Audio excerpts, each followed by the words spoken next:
The secrets of vampire wealth. How the undead build fortunes over centuries. Have you noticed that all of the vampires in books, TV, and films are rich? Like, all of them.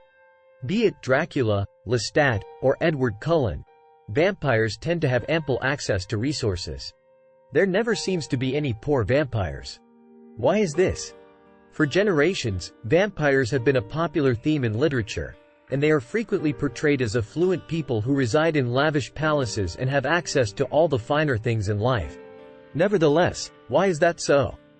Why are vampires often portrayed as wealthy in literature? We shall go into detail regarding the various causes of this. A vampire with a long lifespan would have a variety of methods for accumulating wealth over time. A vampire might amass wealth and resources in the following ways. Purchasing real estate is one of the most popular ways for vampires to amass wealth. They could invest in real estate, structures, and other items that appreciate in value. Given their immortality, vampires would be able to hang onto these assets for decades or perhaps centuries, building up a sizable fortune. Investing in stocks can help vampires amass large sums of money through dividends and capital gains over centuries. Additionally, vampires may be able to leverage their immortality by taking advantage of long-term investment opportunities such as compound interest or even developing businesses or projects with returns that will pay off decades into the future. Trading in precious metals and stones offers vampires a unique opportunity to accumulate wealth over long periods of time. Vampires can buy diamonds, gold, silver, and other rare materials at low costs and then wait for the right moment to sell when the value increases. This method could potentially lead to massive accumulations of wealth over centuries. Furthermore, since vampires have an indefinite lifespan, they are able to take advantage of this strategy without worrying about running out of time. With a keen eye on market trends, they can easily identify which resources will be most valuable in the future and make investments accordingly, allowing them to build up their fortunes even further. The supernatural traits of vampires, such as improved charisma and mind control, could be used to manipulate people and situations in order to gain an advantage. This would enable the vampire to use their unique abilities to advance through corporate ranks, influence political figures, or even build a vast fortune and powerful network of connections over time. With this kind of power at their disposal, vampires can easily become some of the wealthiest creatures on Earth. A young vampire that is transformed can inherit their human relatives' money, property, and possessions. This inheritance provides a great starting point for the new vampire to begin building wealth. With careful planning and wise investments, they could use these resources to grow their holdings over time. Though not all vampires in literature rely on violence to acquire wealth, some may take advantage of their supernatural abilities to rob or extort money from others. This can involve stealing the blood of wealthy victims or using their position of power and influence to compel people into handing over cash or goods. In some cases, vampires might even use mind control techniques to convince their targets that they need to provide them with money in order for them to be safe. Vampires may also have access to ancient secrets which could enable them gain access to hidden resources such as rare artifacts, magical items, and other forms of treasure. Such things could then be sold off at highly inflated prices, enabling these undead creatures build fortunes that would last centuries. The ability of a vampire to accrue wealth over millennia would be significantly impacted by the time value of money. This idea describes how factors like inflation and the opportunity cost of not being able to spend the money in the present make money in the present worth more than the same amount of money in the future.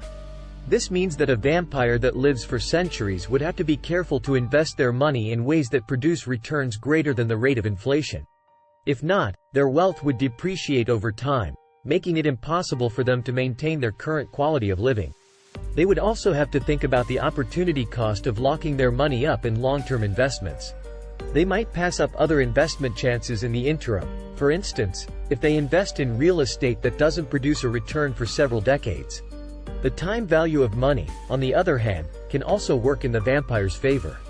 Their wealth could increase exponentially over time if they are able to invest in items that increase in value over time, such as real estate or valuable collectibles. Also, they might be able to benefit from long-term financial tactics that aren't available to humans with shorter lifespans, such buying stocks or other assets whose values need a lot of time to rise. The time value of money, in other words, would be an important factor for a vampire who aims to accumulate and preserve wealth over many centuries. They would need to make wise financial decisions and consider the opportunities and risks that come with a long lifespan. Why are vampires often portrayed as wealthy in fiction? This is due to a number of factors.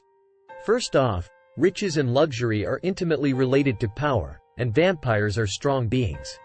They are immortal, endowed with superhuman powers, and frequently portrayed as brilliant and charming. All of these characteristics are frequently linked to power, and wealth is frequently a companion to power. Numerous vampire tales depict the undead creatures as having lived for ages, accumulating a considerable deal of wealth and resources in the process.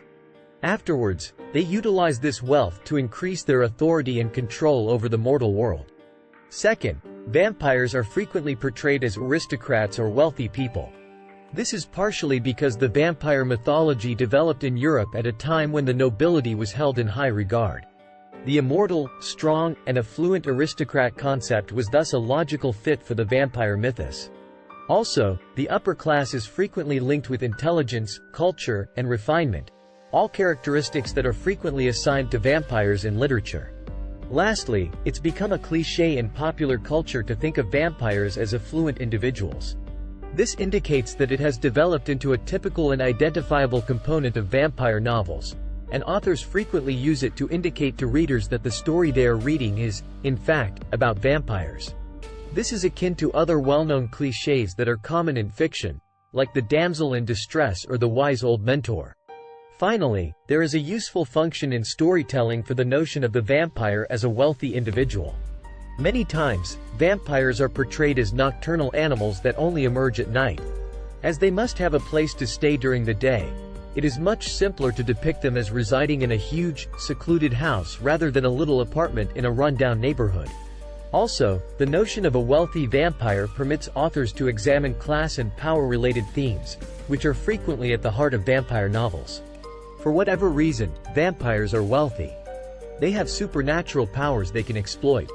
They have the ability to plan out centuries-long financial schemes. The time value of money tends to work in their favor. The mortal investor simply can't compete with them. If vampires exist, this is almost certainly true. Regardless, it is highly unlikely you will be seeing a poor and destitute vampire in fiction anytime soon. If you enjoyed this video, please like it and subscribe to Connect Paranormal. This will allow us to make more videos. Thanks for watching.